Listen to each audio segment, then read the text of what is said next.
Buenos días a todos y a todas. Espero que todo el mundo haya descansado, como decía María Jesús. Y nada, con pilas cargadas afrontamos hoy la segunda sesión del curso de este curso de verano, ¿no? En esta segunda sesión vamos a tratar genéricamente, como viene en el programa, entre la policía de ultramar y la formación policial reglada.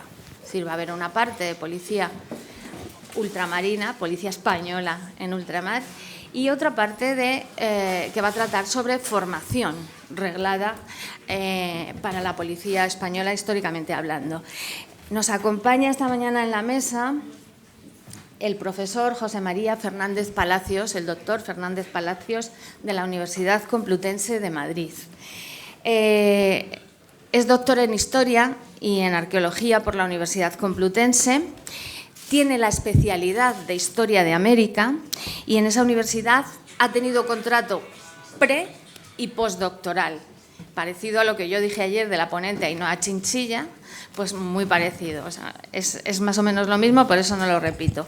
Sus áreas de especialización en investigación son la historia de Iberoasia, particularmente Islas Filipinas, la historia social y cultural de la América virreinal y las provincias de ultramar españolas en el siglo XIX. Ha publicado más de una veintena de artículos y capítulos en monografías sobre estos temas, trabajos de investigación, ha presentado ahí los resultados, participa y ha participado en diferentes proyectos de investigación relacionados con esta especialidad y en la actualidad bueno, pues este curso académico se incorpora a la Facultad de Geografía e Historia, el departamento que le corresponde para dar docencia también. Y eso nos hace a todos muy felices. Pero dirán, ¿y por qué está aquí? Claro. Porque me han mandado. ¿Por qué está aquí? ¿Por qué está aquí? Pues está aquí porque cuando nos pusimos a trabajar, ayer conocimos a la profesora Ainhoa Chinchilla, hoy a él. Él es una parte que tiene que ver con la investigación que se ha realizado estos últimos 4 años, pero él se incorporó más tarde, un poquito más tarde, y a él le encomendamos que investigara y rastreara la documentación, si la hubiere, y la ha habido, sobre la policía española en ultramar, en Cuba, Puerto Rico y Filipinas hasta el año 98. Y esa parte de la exposición se debe a la investigación de José María Fernández Palacios, así como la selección de piezas y demás. Por lo tanto, es un compañero que ha sumado y mucho en la exposición del 200 aniversario de la policía. Por eso está aquí, porque lleva unos años trabajando en policía en ultramar. A mí también me hace muy feliz que nos acompañe y te doy la palabra, José María. Muchas gracias. Muchas gracias, Lola, por la presentación. Gracias a todos por venir. Y bueno, para concluir rápido con los agradecimientos, que es en lo que nos enrollamos muchas veces los historiadores en este tipo de eventos, pues muchas gracias a la Fundación General de la UCM, a la Fundación Policía Española, en particular a María Jesús, la otra directora del curso. ¿Me oís ahora? Sí. Perfecto. Bueno,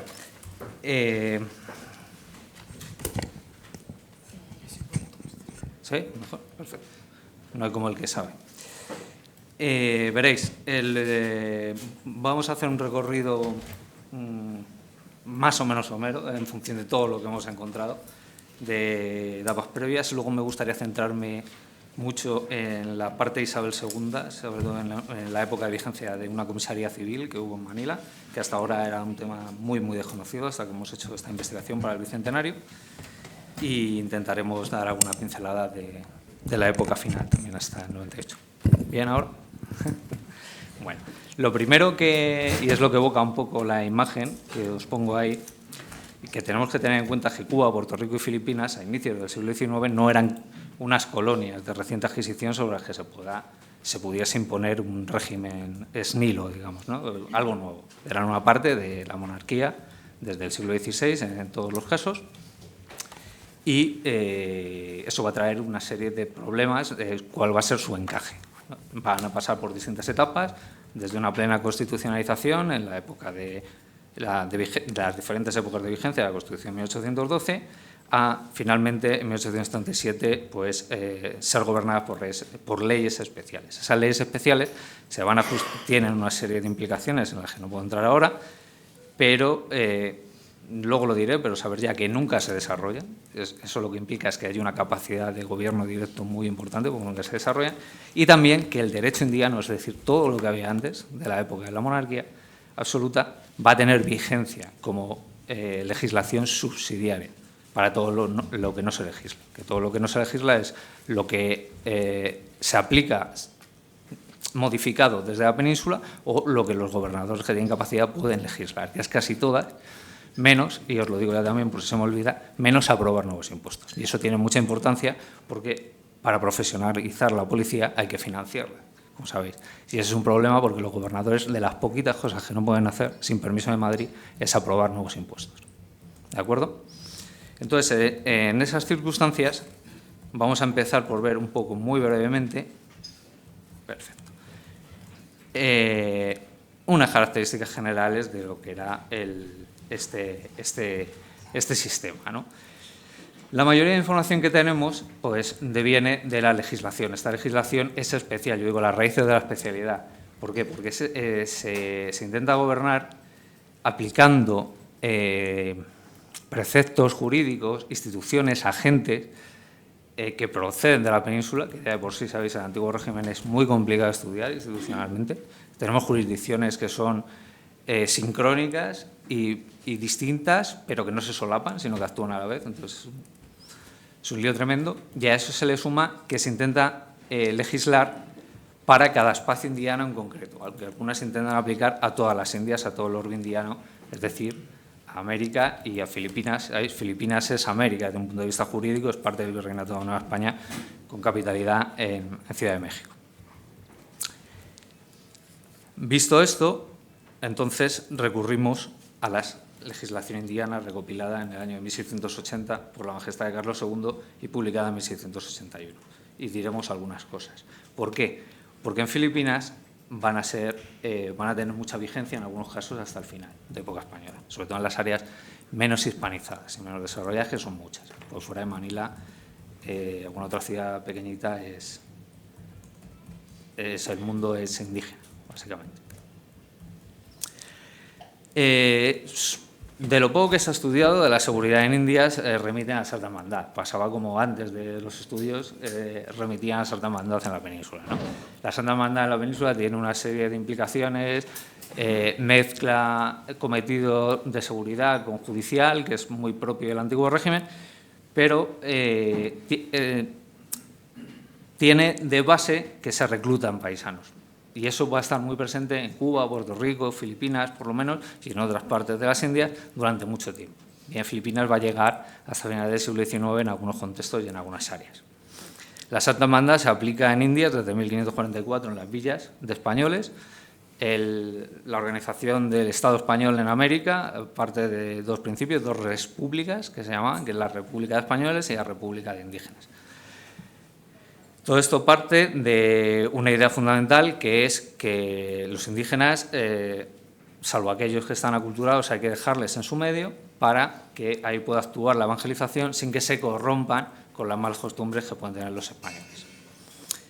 Esto es así, un tiempo al menos, y sobre el papel, mucho tiempo, pero el problema en muchas partes de América, en Cuba y en Puerto Rico singularmente, que son territorios de rápido contacto, de rápida conquista, el descenso demográfico indígena, sobre todo por las enfermedades europeas, es brutal y entonces tiene una operatividad limitada. Pero en Filipinas la mayoría de la población es apabullantemente indígena, siempre, hasta el final. Al final habrá en Manila, hablo de memoria, como 12.000 españoles, en 1898, una cosa así, ¿no? Y es el gran núcleo donde están la mayoría de los españoles.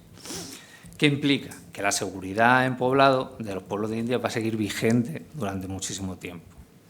¿Qué nos interesa destacar? Porque veréis que me centraré también mucho en Manila, que es donde se desarrollan bien los intentos de modernización policial.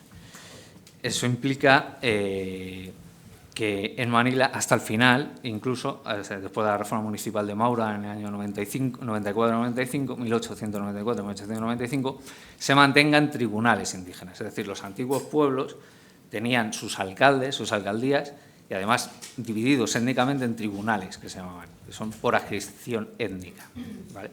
Porque en Filipinas tenemos otra particularidad que no está en el resto de las Indias, que es que hay muchos chinos, que es en español, está reconocido en español de Filipinas, se denomina sanglés.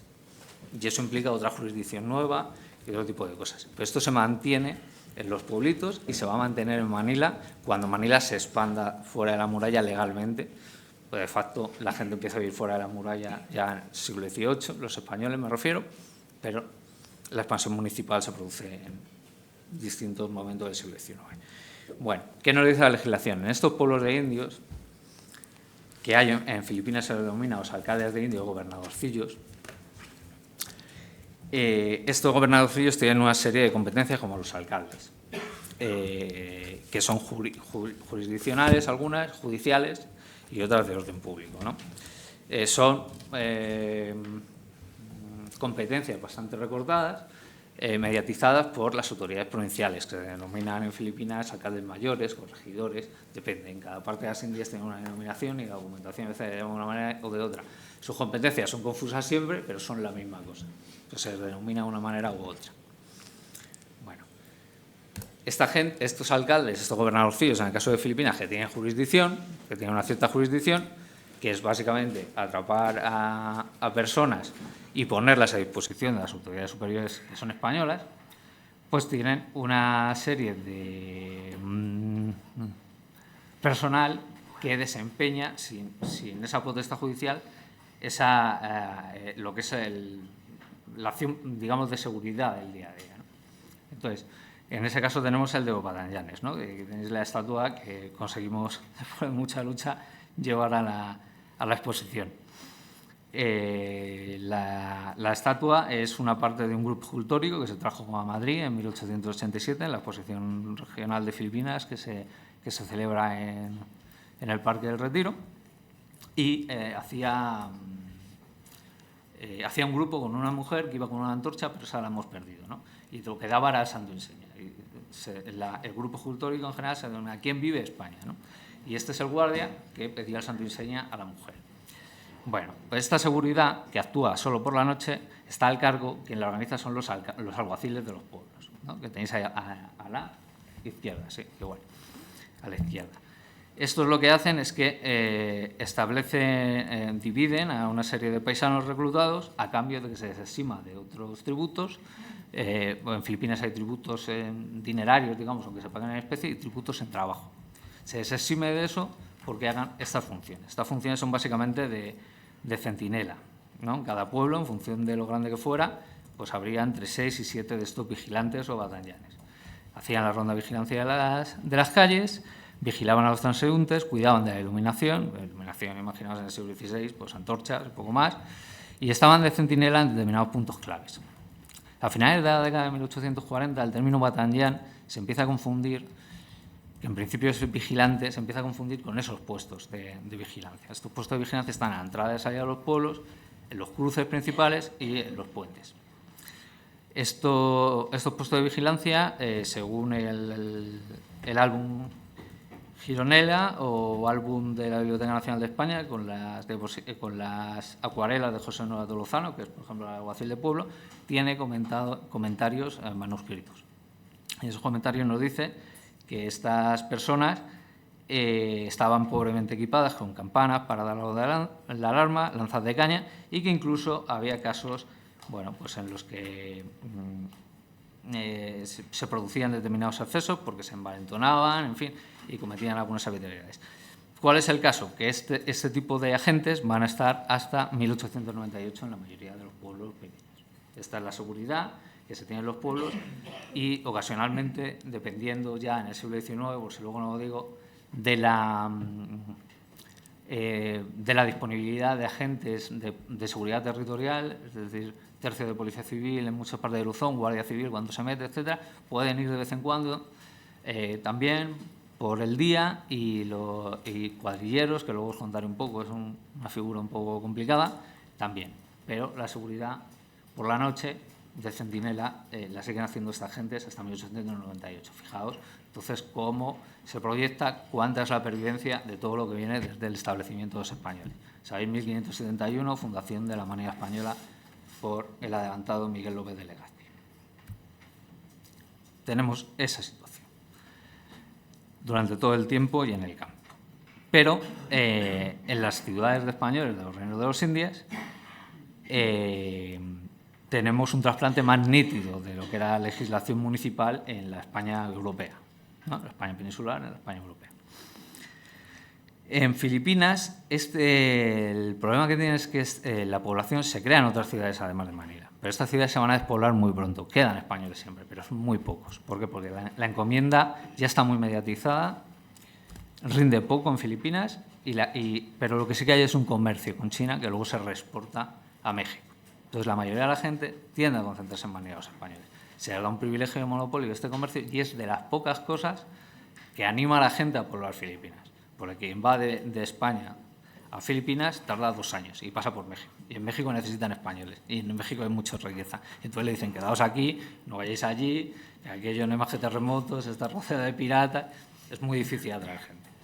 La gente se la atrae con estos beneficios y entonces se va a poblar Manila.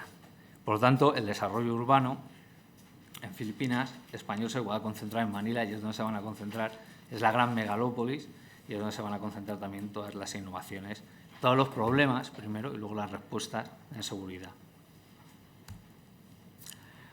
Según la legislación indiana, en estas ciudades de españoles tenemos alcaldes con una serie de competencias judiciales, en primera instancia en lo civil y en lo criminal, y tenemos también que tienen un personal a su cargo para desarrollarlas. Este personal son los alguaciles mayores de Cabildo. ¿Qué competencias son esas? Pues hacer cumplir los bandos y disposiciones del Cabildo en materia de policía urbana, lo que hoy sería la policía municipal. Tenemos también policía judicial, porque hacen cumplir las resoluciones de esos alcaldes en materia judicial, y luego dirigen las patrullas de ronda y vigilancia en el espacio público. Y tienen encomendada, que es algo que le preocupa mucho a la corona, la persecución de juegos prohibidos y pecados públicos. Todos los juegos prohibidos va a seguir hasta el siglo XIX. ¿Cuáles son las particularidades de Manila? En principio, ese puesto se provee en gente benemérita, que se denomina en la legislación indiana y en el universo español en ultramar, que son gente con prestigio, hijos de antiguos conquistadores, etcétera. ¿Qué pasa? Que en el siglo XVII, sabéis, la monarquía está pasando por momentos críticos y se van a vender muchos cargos. El oficio se va a declarar vendible. Yo tengo la lista hasta principios del siglo XIX, hemos encontrado mucha documentación en Sevilla, en el Archivo General de Indias de Sevilla, pero no tiene caso que os lo cuente. Caso por caso me refiero.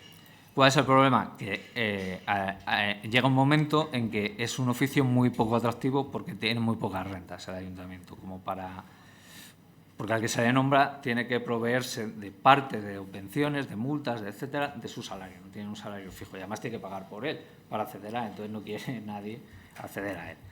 Entonces, además se produce un recorte de competencias, es decir, de ingresos que pueden tener. ¿Por qué? Se crea el Paerián de los Angleses, que os he comentado, con una jurisdicción propia, su propio alcalde, su propio alguacil, es decir, de estos inmigrantes chinos asentados en Manila, y además se produce la erección de la Real Audiencia de Manila. ¿Esto qué implica? Cuando se establece una Real Audiencia, las audiencias en Indias tienen no solo competencias judiciales, sino también de gobierno. Entonces, no voy a entrar ahí, pero el caso es que judicialmente tiene todo el territorio de la audiencia, pero además también en la propia sede de la audiencia. Por lo tanto, el ayuntamiento de la audiencia, donde está la sede de la audiencia, pierde muchas competencias, ¿no? Y se van a producir una serie de confusiones, de pleitos entre el alguacil mayor del Cabildo, del que antes hablábamos, y los alguaciles mayores de la Real Audiencia. ¿Por qué?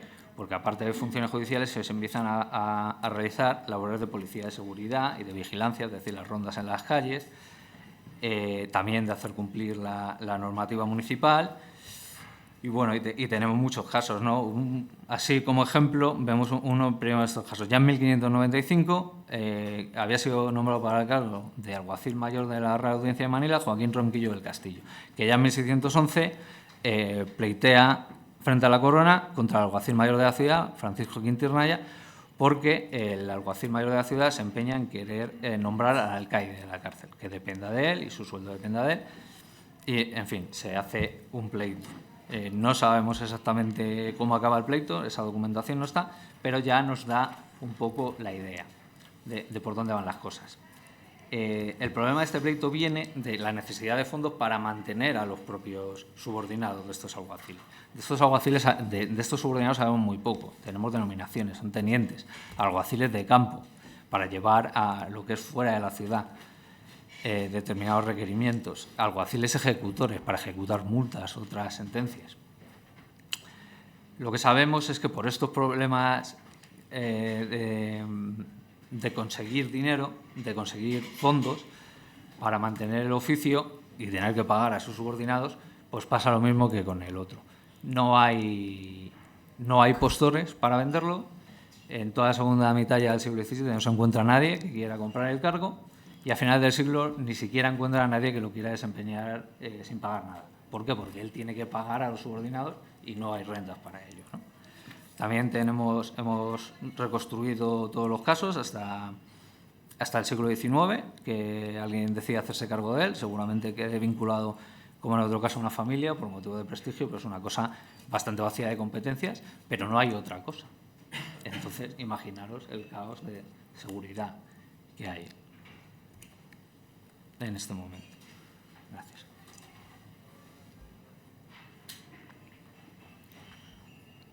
Las primeras grandes innovaciones se van a presentar en el reinado de Carlos III, ¿no? Hay un momento crítico desde el punto de vista del reinado, desde el punto de vista de las Indias, de la España ultramarina, que es la participación española en la Guerra de los 7 años, ¿no? Se producen dos derrotas muy sensibles, que son la captura británica de Manila y de La Habana. Y eso va a imprimir a toda la política reformista de Carlos III un giro militar y de seguridad, y financiero para financiarlo. Esto, sin poderme meter en ello, va a afectar a todo, pero va a afectar particularmente a sitios que son enclaves estratégicos y que no habían tenido desarrollo, y que van a empezar a gozar de políticas fisiocráticas que van a promover un gran desarrollo siguiente. ¿Cuáles son esos 3 sitios? Cuba, Puerto Rico y Filipinas. Eso es una clave de por qué permanecen leales a la corona, 1808. ¿Vale? No puedo entrar en ello, pero es así. A nivel de seguridad interna, vemos como la Santa Hermandad sigue vigente, pero ya es muy ineficaz tanto en la península como en América. Y se toman distintas iniciativas que tienen que ver con la dispensa de justicia expeditiva y con la militarización, ¿no?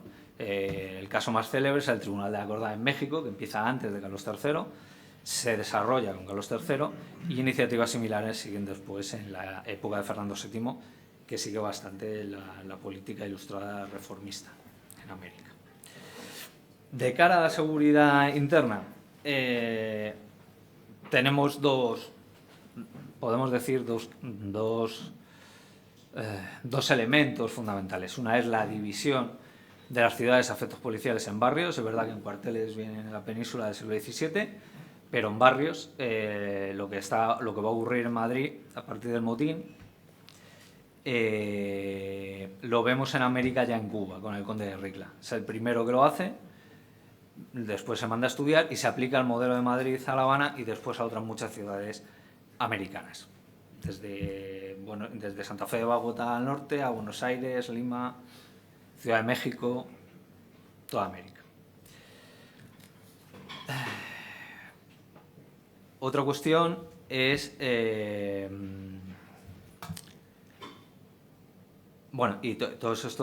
toda esta división y los alcaldes de barrio obedece a que se apliquen bandos de policía y buen gobierno que cuando intentan regular por primera vez fenómenos que se van produciendo. También se introducen milicias, tienen sobre todo una vocación militar, pero lo que hace es dar cierta uniformidad. Quedan algunas milicias ciudadanas que sí que subordinadas a lo militar, quedan ahí otros efectivos que sí que tienen alguna competencia de seguridad. Y esto pasa en Manila, pero a partir de la evacuación británica y no antes, ¿de acuerdo? Poco después, España entra en la guerra por la independencia de los Estados Unidos. Y es en el momento en que llega a Filipinas uno de los grandes personajes del siglo XVIII ilustrado, por lo menos en Filipinas, ¿no? que es el gobernador Vasco y Vargas, José Vasco y Vargas. Muchas de las reformas de Vasco y Vargas van a tener virtualidad, van a tener importancia y aplicación durante décadas en Filipinas. Sin embargo, es muy poco lo que sabemos en relación a la seguridad interna, porque es algo que no se ha estudiado para el caso de Filipinas. Entonces, en ese sentido, sí conocemos que muchas de sus medidas lo que tienen que ver con estos mecanismos de justicia más expeditiva y con estos mecanismos de militarización que fueron contestadas por la Real Audiencia de Manila. Entre ellas está la creación de la compañía de dotación. La compañía de dotación es que se pone a militares, sargentos, militares veteranos al mando de las milicias de paisanos que se crean en cada localidad. De ella tenemos noticia por Ximénez de Sandoval. El problema es que él no nos dice en qué momento se instituyen. Hay muy poca información de eso. Yo he encontrado muy poca información de eso. Desde luego, eso no puede ser antes de la época de Vasco y Vargas, porque no había regimientos como tales de donde sacar a esos oficiales. ¿De acuerdo? Van a seguir hasta esta compañía de dotación hasta la introducción de los tercios de policía civil por Clavería en los años 40 en Luzón, y en otras partes van a seguir hasta finales. Tenéis en la derecha una reproducción actual de hacia 1840 en las islas del sur, que están muy azotadas por la piratería, y vemos este tipo de voluntarios con oficialidad del ejército regular. Otra de las cuestiones muy interesantes, de las que hay también poca información, es del establecimiento de los alcaldes de barrio en la propia Manila. Bueno, aquí veis que he hecho yo una infografía a partir de un plano de esa época. De esto sabemos poco. Sabemos que se introdujeron, que no pudo ser antes de julio de 1878, en que Vasco llega allí, que estaban implantadas en 1780, que es cuando el ayuntamiento manda las ordenanzas de la división de la ciudad. Sabemos que se continuaban vigentes en 1784, porque la corona llama la atención a Vargas, que tenía que haber contado para ello con la audiencia, pero no manda que las elimine, sino que se estudie y que la audiencia dé sus recomendaciones. Esta gente se ocupa de hacer censos, pues un poco como en la península, policía administrativa, digamos, ¿vale? Y también de seguridad, pero sobre todo es el control de la población lo que interesa.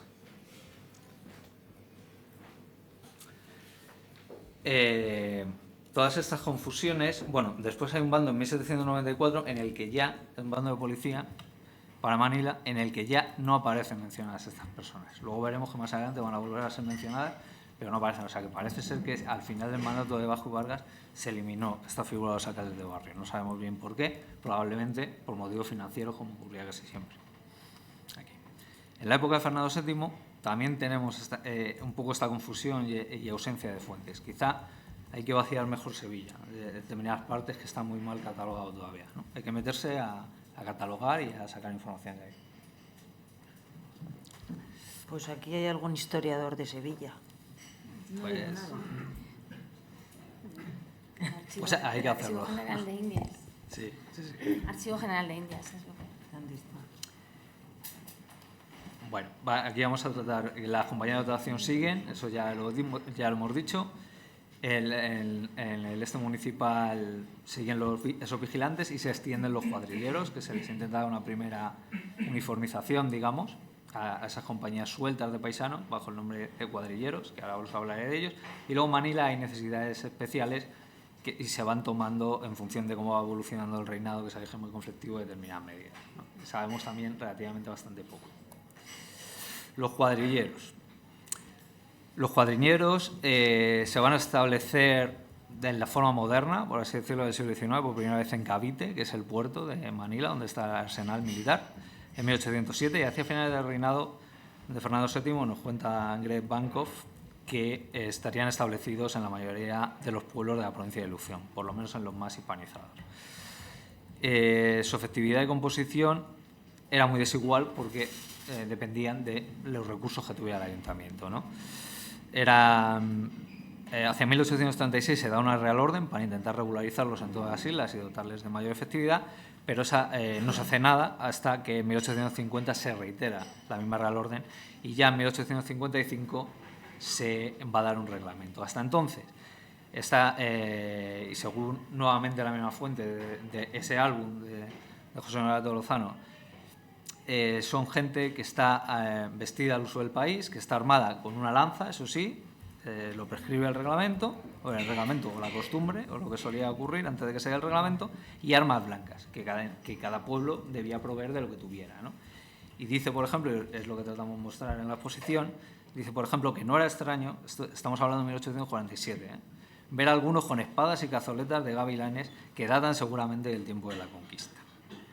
Y operativamente pues, continuaban al mando de alcaldes y de los gobernadorcillos locales.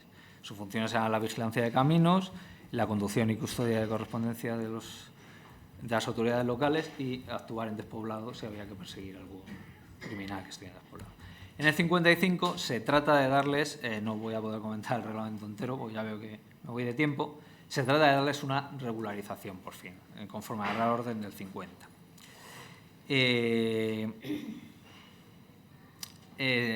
Organización operacional y de mando. Se van a distribuir en unidades de escuadra formadas por un cabo y 6 cuadrilleros, al mando de un capitán cada 3 escuadras.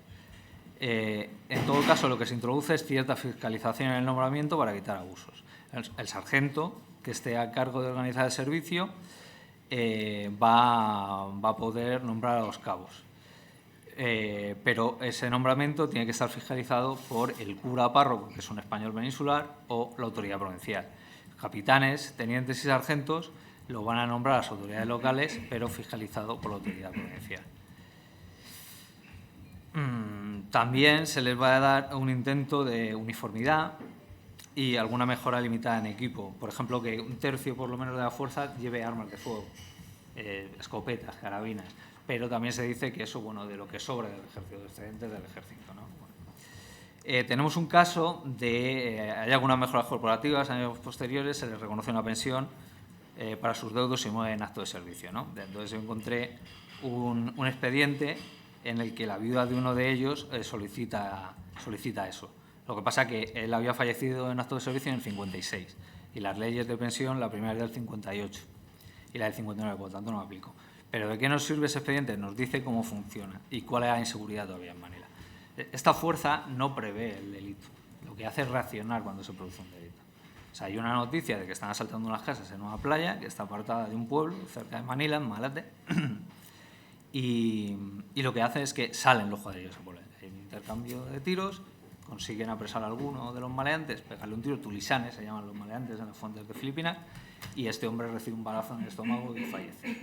Por lo tanto, estamos viendo que no sirve realmente para prevenir el delito. Son los límites de esa modernización. En 1857 se ordena desde Madrid que se paren todas las innovaciones que hay en materia de seguridad hasta que se estudie una reforma de conjunto para todas Filipinas. Eso vamos a ver que tarda muchísimo tiempo, salvo en el caso de Manila, que en el 59 se establece la comisaría, que es a lo que quiero llegar. A raíz de esa Real Orden se establece una circular que va a estar vigente siempre porque el reglamento del 55 se reedita en el 73 y está esa circular que lo que hace es que quita a los cuadrilleros todas las nuevas funciones que tenían y solo los deja como fuerza auxiliar y solo para movilizarla en caso de urgencia sobrevenida para apoyar a las fuerzas que en cada momento hay en las provincias en caso necesario. Y esto sigue así hasta 1898, como veis en la imagen de abajo.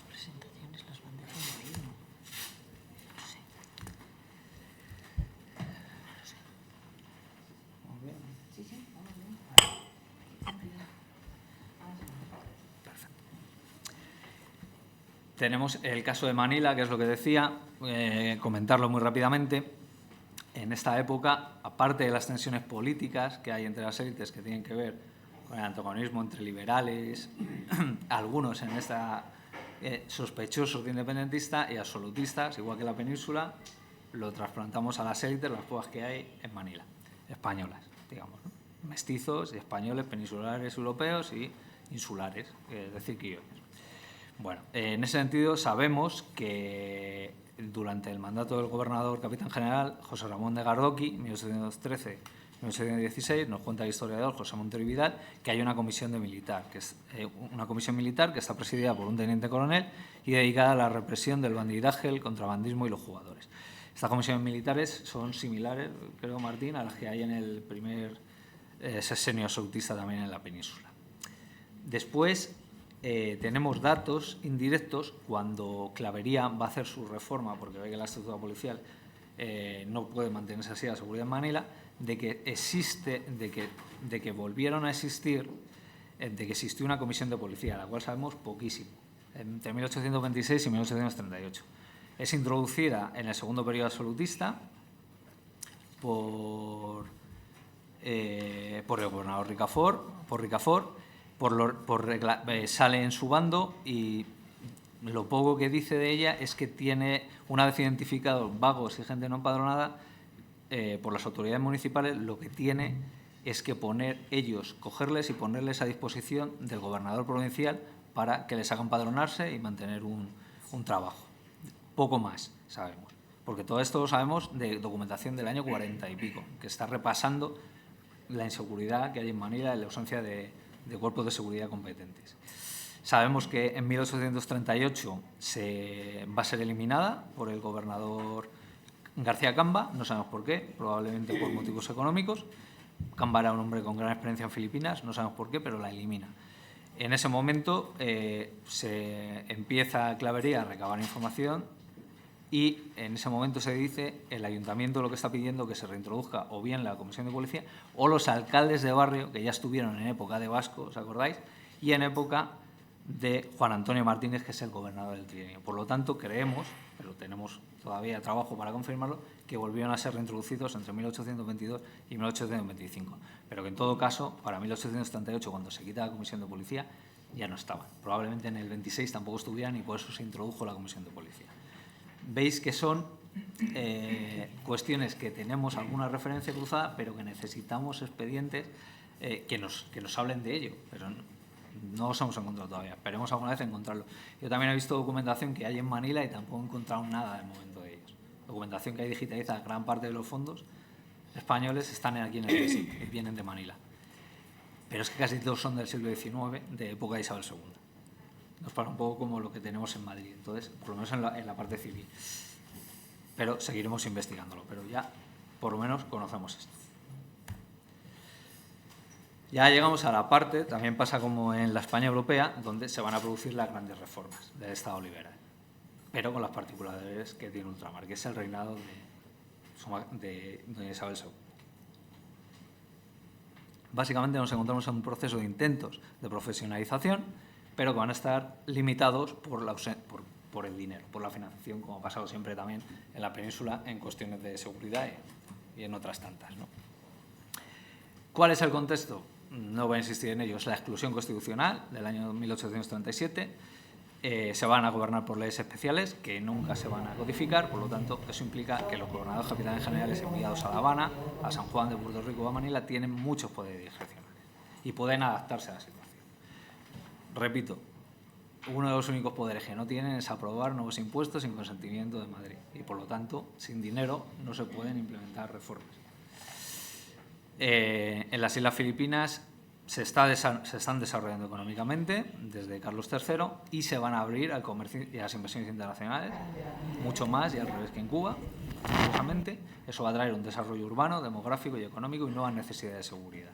Primero por el crecimiento de la ciudad de Manila, y después fuera, a nivel territorial, para mantener de manera productiva, movilizar mano de obra y la seguridad de esa economía agroexportadora que es la que está creando la riqueza en Filipinas. ¿De acuerdo? Clavería, cuando llega a Filipinas, lo que se encuentra es que es la eliminación de la comisión de policía, que tampoco hay alcalde de barrio, y en general que las compañías de dotación y, por supuesto, los cuadrilleros son muy insuficientes para mantener la seguridad incluso a nivel territorial. Entonces, no me voy a detener a leerlo, pero lo tenéis ahí, se necesita una buena policía, ¿no? Y es muy moderno Clavería. Dice que sin servir de instrumento de presión asegura la tranquilidad pública, proteja activa y eficazmente a las personas, Por tanto, que haga funciones de vigilancia, que eviten los delitos antes que tener que castigarlos. Eso es importante en todas partes, pero mucho más en Filipinas, donde se está produciendo una gran riqueza, un gran desarrollo y donde hay una diversidad de castas y de jurisdicciones y de intereses, y donde hay una gran apertura hacia los extranjeros que también hay que vigilarlos. ¿De acuerdo?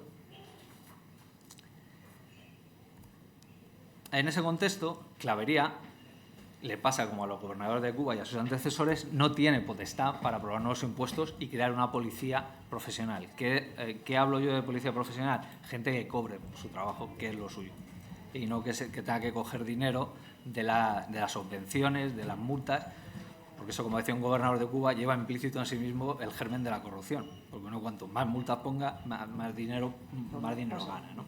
Eso Clavería es consciente. Entonces lo que hace es aducir una crisis de seguridad. Realmente había habido ya insurrecciones y problemas serios en público, incluso en Manila, no ya en este sino incluso en Manila, hacia 1843, y entonces Clavería dice: yo quiero establecer un cuerpo profesional con sueldos y quiero hacerlo para todas las islas.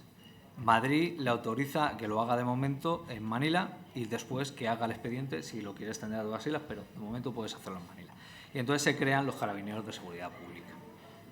Los Carabineros de Seguridad Pública van a comenzar a operar en Manila y sus arrabales, todavía pueblos independientes cercanos, el 1 de octubre de 1847, teniendo como prioridad la vigilancia. Y dice el texto: el cumplimiento de las leyes, ordenanzas, reglamentos y bandos de policía y buen gobierno, y que pueda auxiliar a las autoridades en la represión de los delitos y contravenciones. Empieza a actuar incluso, es un cuerpo militar en el sentido de que se reclutan a su personal, se recluta de gente que viene del ejército, pero es un cuerpo profesional porque dejan de estar adscritos al ejército y se van a dedicar solo a tareas de seguridad y orden público. Y va a ser un cuerpo que va a estar centralizado directamente en el gobernador capitán general del archipiélago. Todavía ni siquiera está muy desarrollado lo que es el gobierno provincial, que también por tanto va a ser en el 19 para la policía en la península. Con Martín lo ha estudiado bien. Después veremos cómo sí tiene más protagonistas, pero de momento el protagonista es el propio gobernador capitán general de Filipinas, el representante de la reina en todas las islas. Este personal va a ascender a 192 carabineros, 6 cornetas, 13 cabos, primeros, 13 segundos, un sargento mayor, 2 segundos, 3 subtenientes, etcétera, etcétera, ¿no? Va a estar distribuido, esto es interesante, en 6 brigadas que van a poder actuar, ya digo, no solo en Manila, que entendemos solo Manila, la ciudad murada, de momento, sino también en otros pueblos.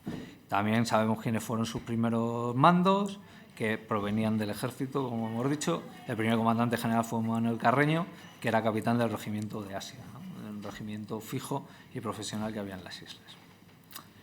El reglamento se va a aprobar casi unos días antes de que empiecen a operar y, bueno, y las características son un poco las que os he resumido, ¿no? De uniformidad, que siempre es interesante.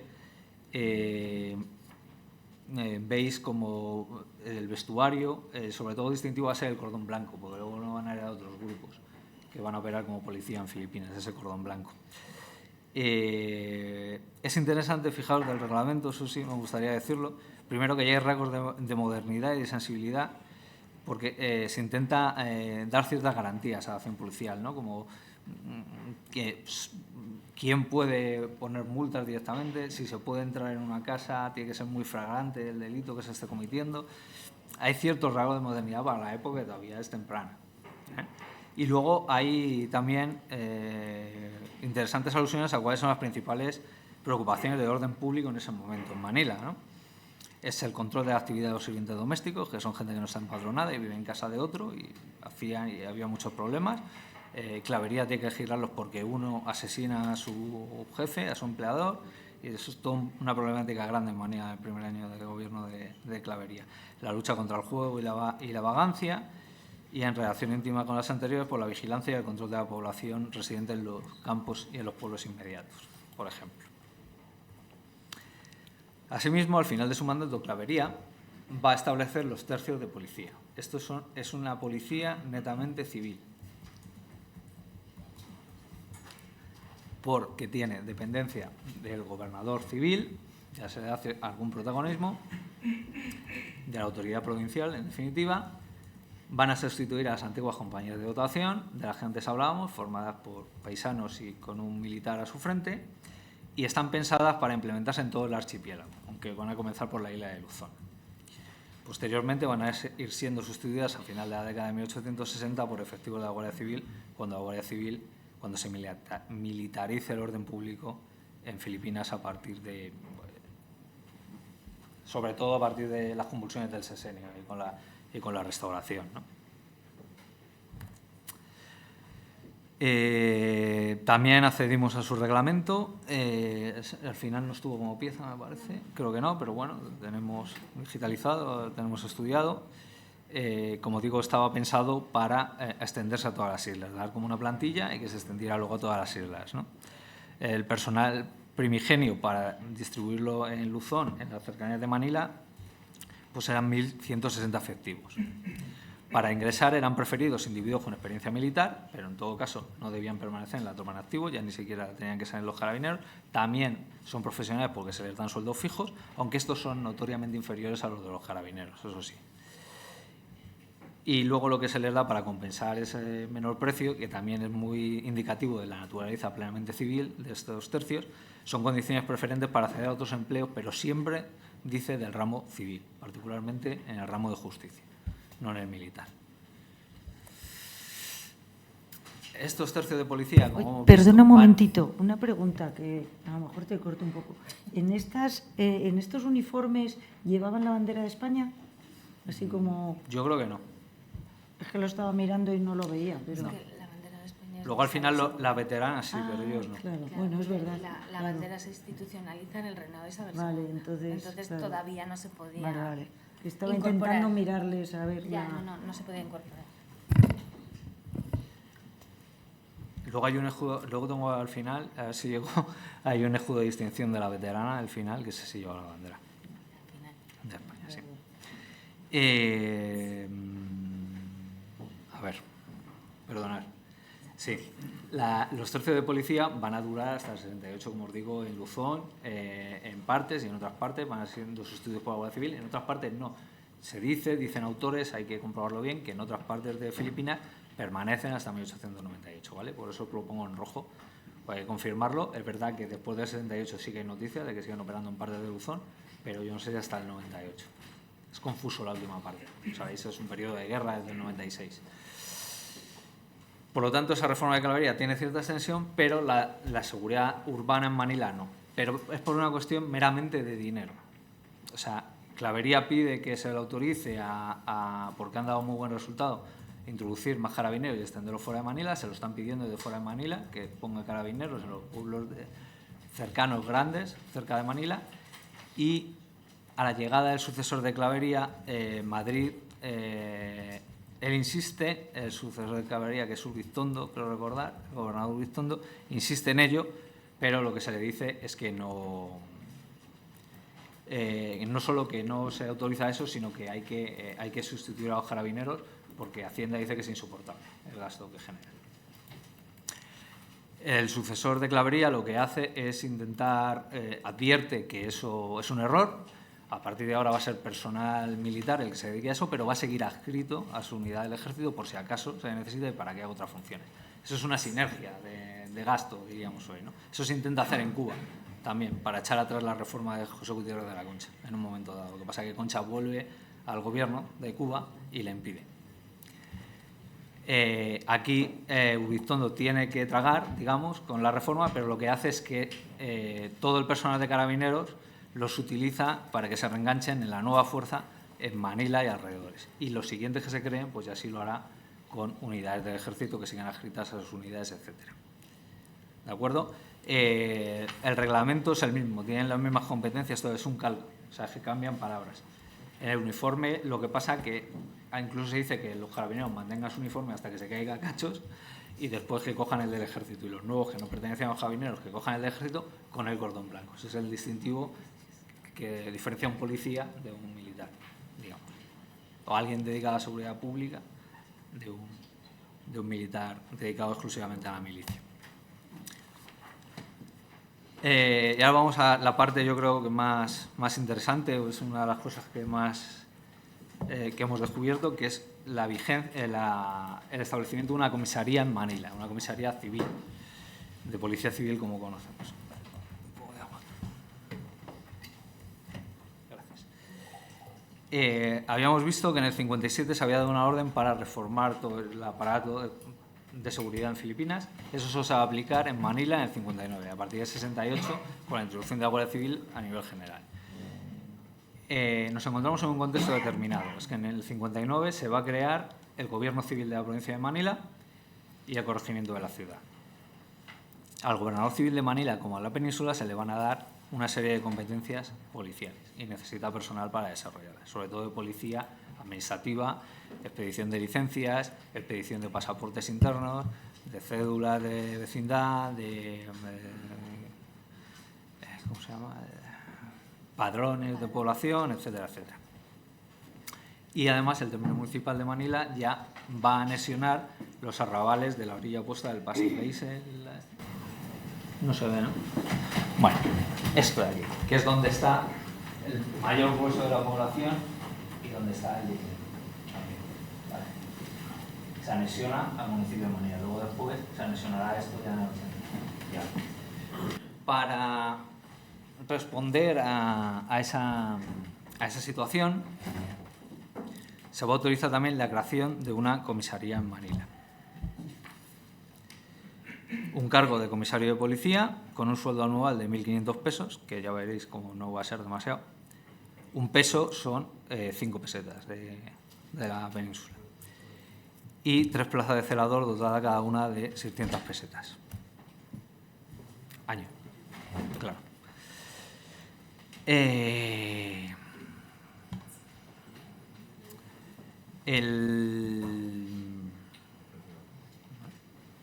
Sí.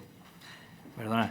El primer comisario, luego os hablaré de él tranquilamente, va a ser nombrado por el gobernador Fernando Nozagaray, va a nombrar como primer comisario o proponer a Marcelino Salas Romero. Ya os hablaré de él, para que veáis el nivel de prosopografía, qué características tenían estas personas.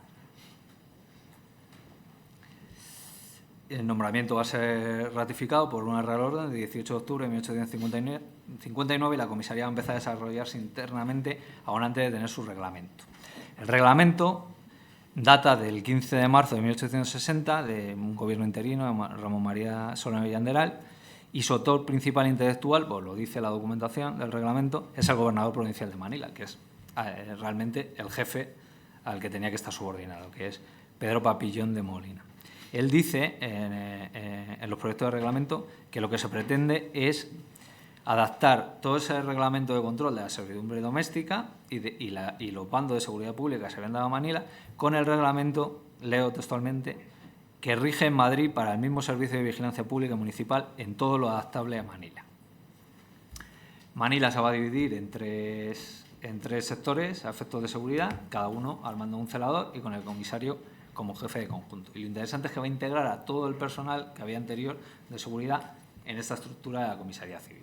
No, están los tribunales esos de los que hablaba, de adscripción étnica, de los gobernadorcillos y todo el personal dependiente, que sigue, aunque se han anexionado a Manila, siguen vigentes, como cuando eran pueblos independientes, municipios independientes, los antiguos cuadrilleros de esos pueblos incorporados, las partidas de seguridad pública y el tercio de policía civil de la provincia de Manila. Actúan como sus auxiliares. Y sería muy largo de contar, hay determinadas firmas, membretes que pone comisaría de la provincia de Manila y eso se denuncia porque, aunque dependan del gobernador provincial, hay quejas y al final solo se va a limitar a Manila capital, Manila municipio. ¿De acuerdo? Hay una Real Orden Expresa que diga que no utilice nada más que el título de comisario del municipio de Manila, nunca de la provincia, por una serie de motivos que ahora no vienen al caso. ¿De acuerdo? El comisario tiene una serie de competencias de policía administrativa, aparte de mando y coordinación, que luego subdelega, tiene una oficina central, pero luego subdelega en cada uno de los sectores, o de las secciones, mejor dicho, en un celador, ¿verdad? sobre todo hay preocupación y se le quiere dar la facultad de que haga de policía administrativa para gente no empadronada. Es decir, que no dependa de esos tribunales étnicos, sino que gente que está en el servicio doméstico, está en la marinería, en determinados sitios, pero que no es una población que esté en un padrón de esos tribunales, de esos antiguos ayuntamientos de chinos o de indígenas. Y esa gente hay que controlarla. Y eso es una de las cosas que más se encomienda al comisario.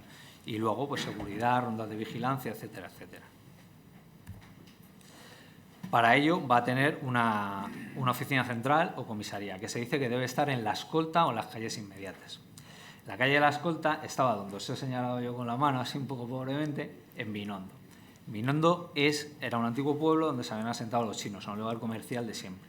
Y Vinondo es el lugar donde se establecen las compañías de seguros internacionales, las compañías de comercio internacional, algunos de los consulados, donde está la Manila, que ejemplifica perfectamente el dinamismo, el desarrollo y el carácter cosmopolita que va a tener la Manila de la segunda mitad del siglo XIX. En 1898 pensaba que Manila es la cuarta ciudad, o la tercera, se discute, de España en número de población efectiva del municipio, ¿no? San Madrid, Barcelona, La Habana y Manila, o Manila y La Habana. Vale. Entonces, bueno, ahí tenéis la comisaría, no hemos encontrado, por desgracia, nada. Tenía un farol, ¿no?, con las armas de España, ponía comisaría, en los celadores, celaduría. Esta gente no iba uniformada, iba de paisano, es policía civil, lleva un bastón con una serie de características, ¿no? Por ejemplo, el del comisario es un bastón de color oscuro con puño de oro y borlas de seda verde o hilo de plata. Y los de los celadores con cordón de seda verde, en el puño de oro el lema celador de vigilancia de Manila. Y en el del comisario, como natural, comisario. Y os traigo un estudio de caso para que veamos un poco cómo funcionaba toda esta amalgama de poner comisarios, celadores y el resto de cuerpos que ya existían, ¿no? No me puedo detener mucho a leerlo, pero bueno, sí que os recojo aquí lo principal. Todo esto viene porque se recomienda para una condecoración la concesión de la Cruz de Isabel la Católica al celador Pedro Villar, por su distinción en un servicio particular que se produce en 1867, que es la desarticulación de una red de falsificadores de moneda, que es un problema bastante importante en la Manila del momento. Este celador, que lo era de la primera sección, recibe la noticia de que en Tondo, que es un distrito alejado y de gran población indígena, se están dorando moneda, se está haciendo moneda falsa. Él hace alguna averiguación y da verosimilitud a lo que le dicen y se persona en el lugar. Para ello moviliza, y ves, como vemos, cómo engranaja todo en la comisaría a elementos de las distintas fuerzas. Primero, un teniente de justicia del gremio, es decir, de esos tribunales que había, que es el que conoce bien el sitio y a la vecindad. Después, efectivo de las partidas de seguridad pública como apoyo y a una ordenanza propia. ¿Hace un procedimiento moderno y profesional? Sí. Hombre, lo primero no, porque irrumpen en el domicilio sin que haya constancia de una orden judicial, pero bueno, se cree... Sí. Bueno, y en Filipinas con las leyes especiales... Sí. Pues entonces allí más todavía, porque tenían más capacidad de mando ejecutivo. Pero bueno, quiero decir que lo que quiero mostrar con esto es como ya hay un procedimiento policial bastante maduro en 1867. Se entra en la casa y se captura en flagrante una serie de implicados, que son todos indígenas, ¿no? Una muchacha y su madre y un crío que estaban dorando moneda. Estas personas saben que no pueden ser los responsables de esa infraestructura, ¿no? Se registra la propiedad y se incauta el material para la falsificación y las piezas falsificadas. Y después se interroga a esos detenidos y se consigue más información de quién nos ha dado esto, etcétera. Con los archivos de la comisaría se ve que esta persona es una persona conocida, ya había estado detenida anteriormente por esto. A otro policía le habían dado, también a otro celador, una medalla por haberle detenido. Lo que pasa es que cumplió una condena laxa y salió, y volvió a lo mismo enseguida. Pero ya sabían quién era. Con esos datos, de que saben por dónde se mueve esta persona, etcétera, se crea un dispositivo policial y la verdad es que Villar consigue detenerlo ese mismo día. Ya con esa información, lo que se hace es el propio comisario va desentrañando toda la trama para que sirva para prevenirlo en otra ocasión y, en fin, para tener pruebas para el proceso judicial que se le haga. Y luego aquí tenéis un ejemplo de, bueno, sin importancia, de una moneda falsificada, ¿no? Filipina. Sabemos que es filipina por la estrella de 5 puntas, que es cerca de Manila, pero tiene un valor facial que no se corresponde a los usados en Filipinas, porque están en escudos y no en pesos. Es una falsificación mala. Bueno, en cuanto a selección de personal, la mayoría me estoy refiriendo a comisarios y celadores, son españoles peninsulares, españoles europeos, no siquiera son españoles filipinos, nacidos en Filipinas. Se valora la experiencia militar y, a ser posible, que la tuvieran en cuerpos de seguridad, también de administración. Una buena hoja de conducta, lógicamente, y una larga residencia y conocimiento de la ciudad, para lo que tienen que hacer. La terna, porque en principio los quiere nombrar, sería un líder administrativo, directamente el gobernador de la provincia, pero en general pasan por el gobernador de la provincia, se acaba estableciendo, gobernador capitán general, y luego debe refrendar el gobierno nacional. Pero una vez que el gobernador capitán general dice que sí, empiezan a trabajar, y sin más. Y es un personal muy estable, por lo menos hasta los años finales.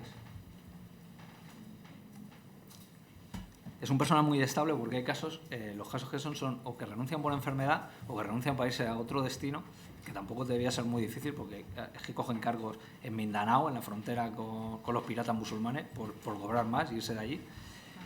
Pero son gente que está ahí, se cambia y los que les cambian siguen. Y algunos están a perpetuidad, les nombran a perpetuidad.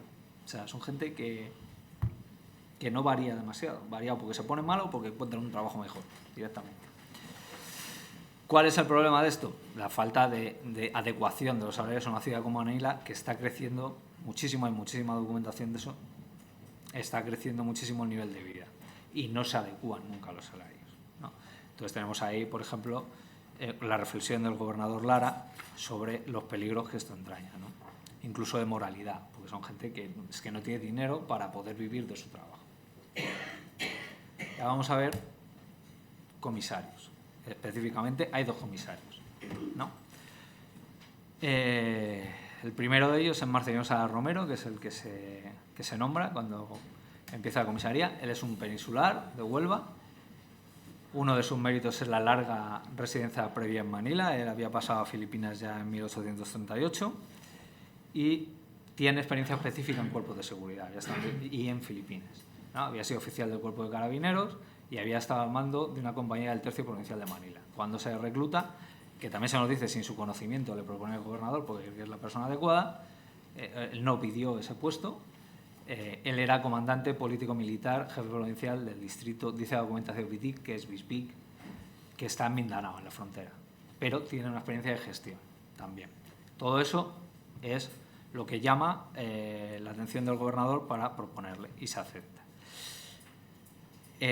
Conocemos algo de su trayectoria y de sus servicios porque se le va a pedir en 1862 la cruz de la Orden de Carlos III para él, por sus acciones.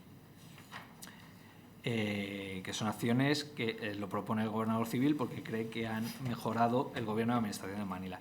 Y son acciones, por ejemplo, dice que entre sus éxitos notorios se encuentran la persecución de criminales, el descubrimiento de delitos y las actividades de vigilancia.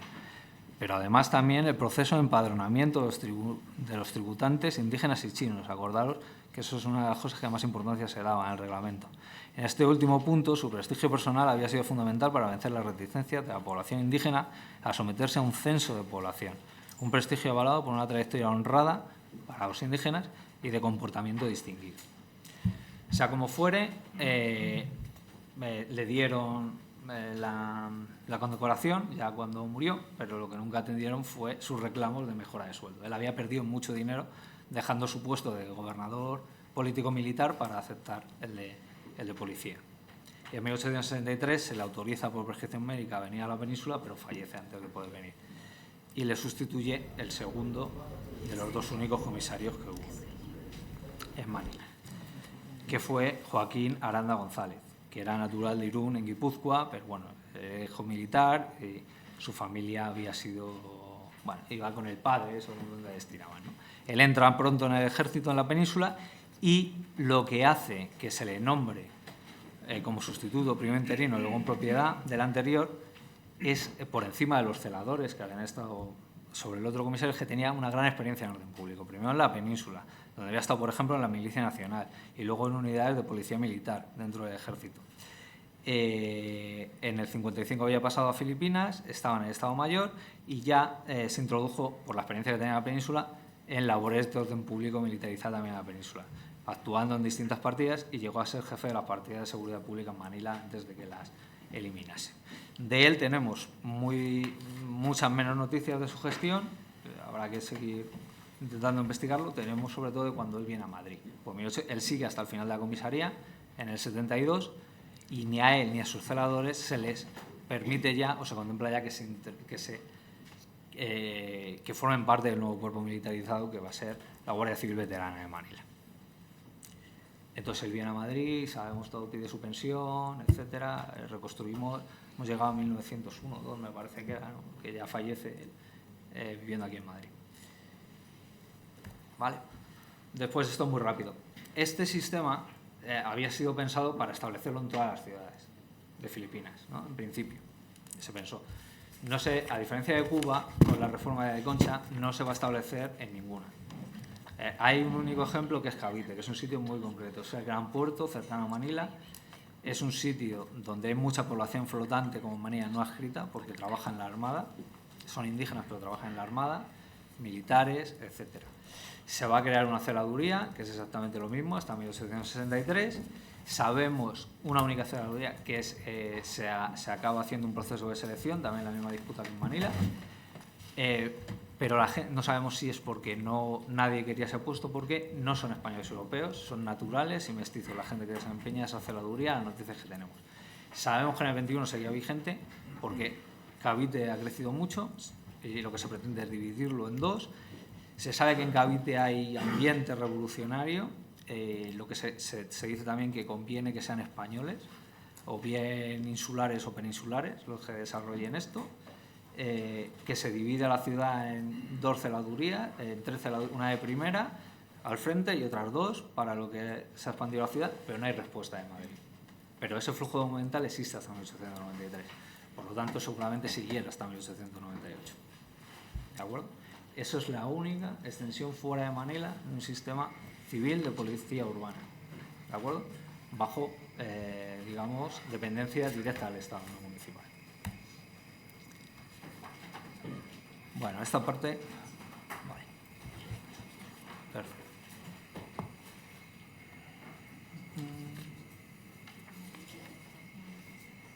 Sí. Bueno, en esta parte ya vamos a ir más rápido, además es lo más conocido quizá, lo hablábamos con Vicente, de lo poco que se ha tratado sobre Filipinas, que además son obras generales. Todo el mundo dice que era un cuerpo militar de la Guardia Civil Veterana en Manila, ¿no? Esto se produce en un contexto en el que, tras las convulsiones del sexenio, van a tener mucha influencia en ultramar. Estamos acostumbrados a ver qué pasa en el sexenio en la España europea, pero en ultramar tiene grandes repercusiones y estalla todo.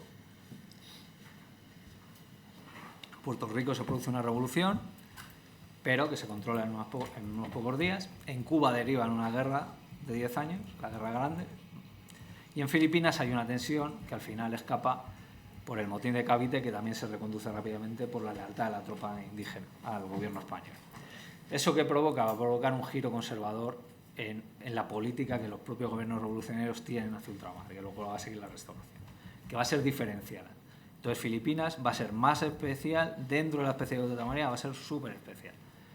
En las Antillas se va a empezar a aplicar la legislación constitucional modificada, pero en Filipinas ni eso, nada de constitución. Y se produce una militarización del orden público y una concentración del poder en manos, de la gestión en manos de las autoridades gubernamentales, incluso de la policía a nivel municipal. Eso pasa en Puerto Rico, Cuba va teniendo orden público, en principio tiene funciones incluso de policía municipal. Os cuento un poco rápido el contexto. Todo tiene que ver con la introducción de la Guardia Civil, crea un problema. Se introduce la Guardia Civil, correcto, pero el tercio de policía que quita y las partidas de seguridad pública hemos visto que tenían funciones auxiliares para la comisaría. Por tanto, se les deja ser auxiliares. Porque a la Guardia Civil no se le encomienda que sea auxiliar de la comisaría de Manila, la Guardia Civil Territorial de la provincia de Manila. Se crea, se empieza a discutir, eso se da cuenta el último gobernador isabelino, José de la Gándara, y él lo que tiene la idea es crear algo similar a lo que está operando en Madrid con la Guardia Civil Veterana. De ahí va a venir el nombre en Manila, que no es la Guardia Civil como tal, es una policía, una estructura policial urbana que tiene elementos de la Guardia Civil que son de élite, lo va a decir el gobernador izquierdo, que es el que lo introduce, que tienen que ser de élite, de prestigio, etcétera, etcétera.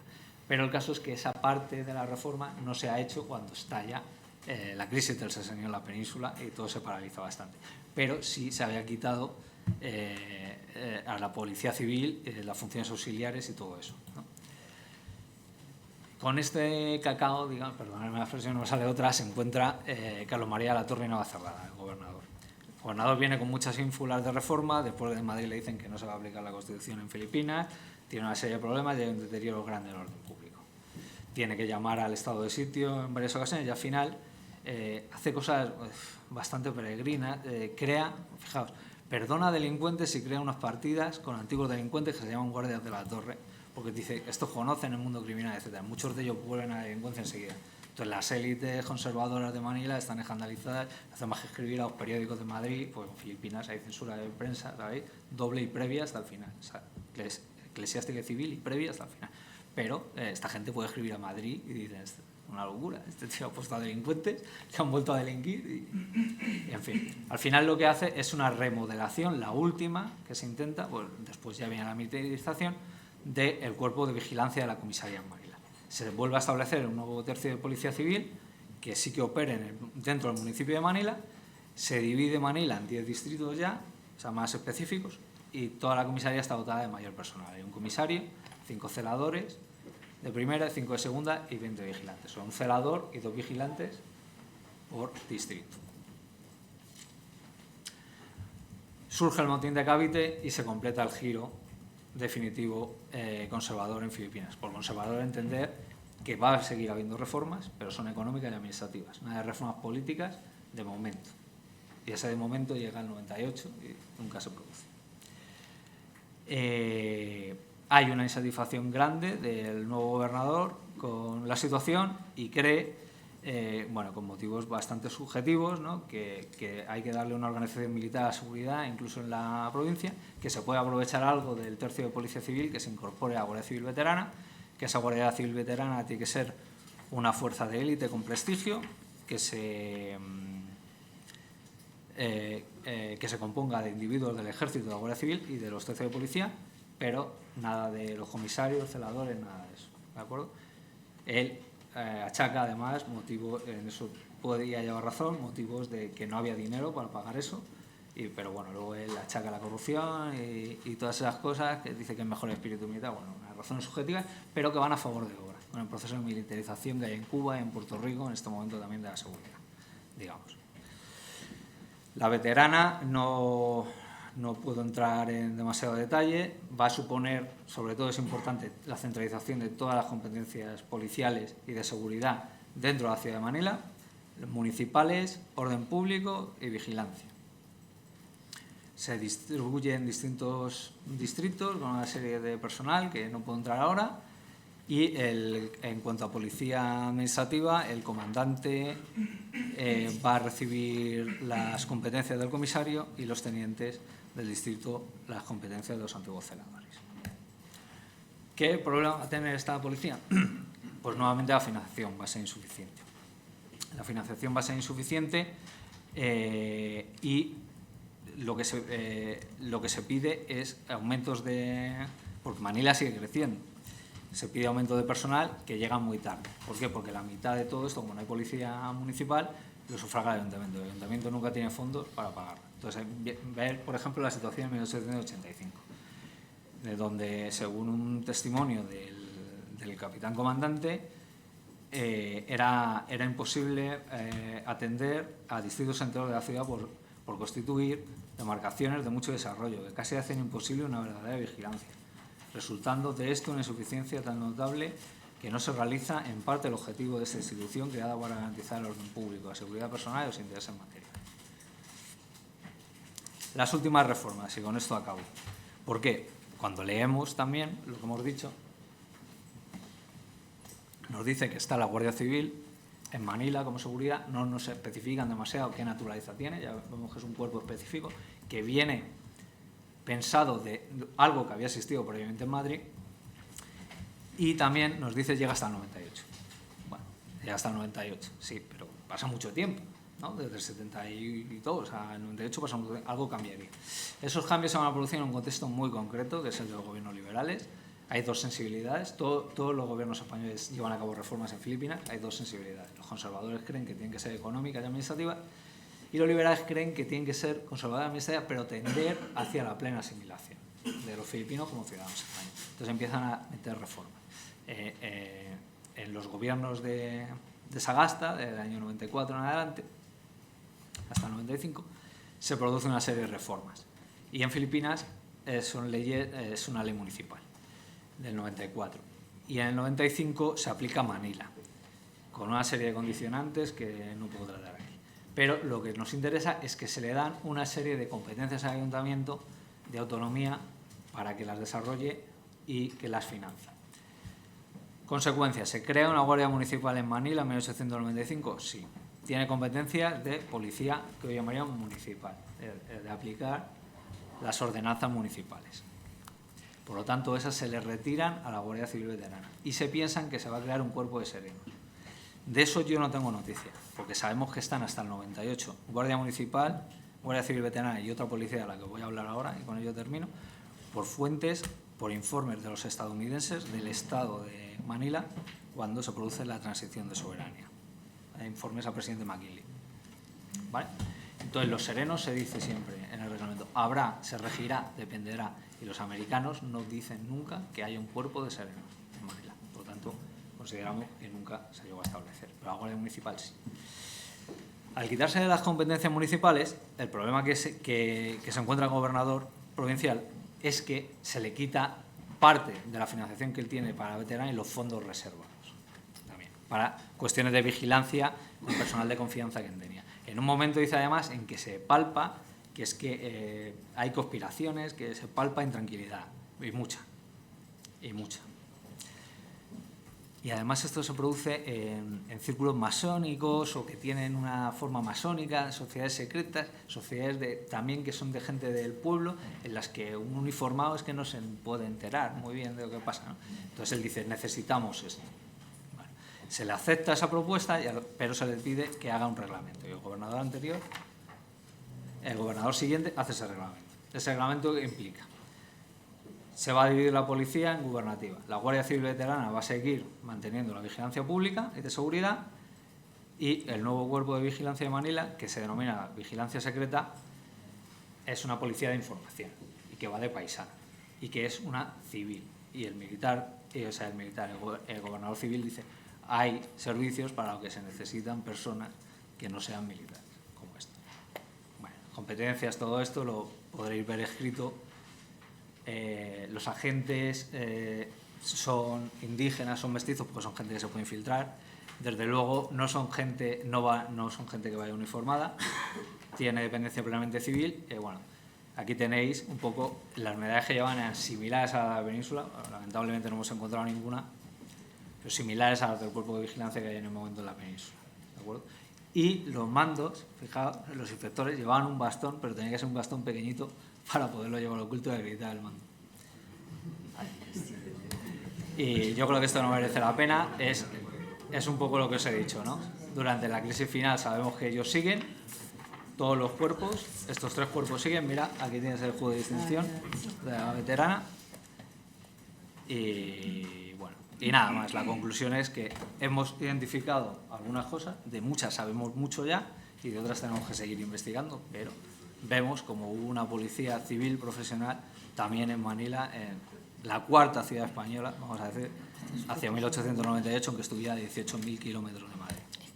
Muchas gracias.